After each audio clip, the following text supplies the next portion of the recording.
นี่ป่านี่อยู่บนป่าหญ้า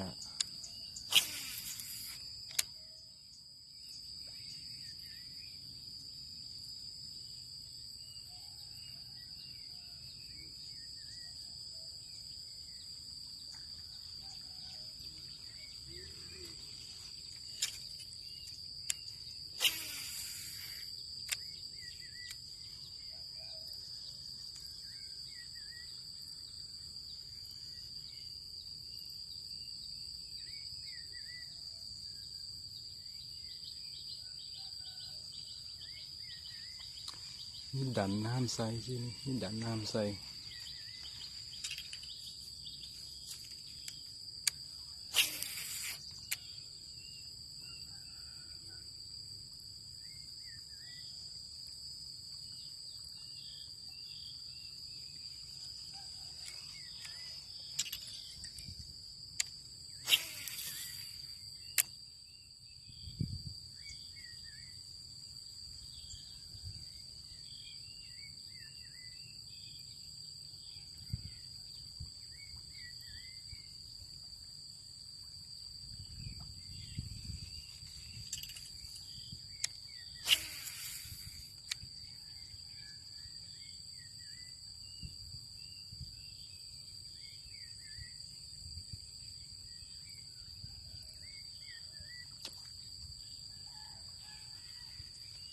สวบบทึกสวบบทึกซ้ำโอ้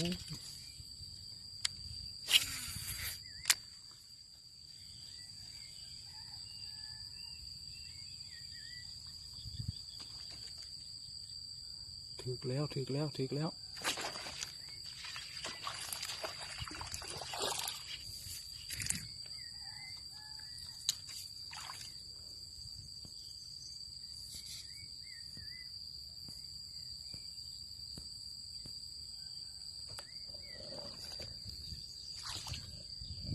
ถึกแล้วได้ตัวหนึ่งอันนี้ก็เป็นการออกกำลังกายแบบหนึ่งไงแกงเหงื่อระดับ5 กรัมส่วนสิไปไก่เติมนี่หลายรอบก็ถือว่าเป็นการออกกำลังกายคือกันตัวนี้ก็ได้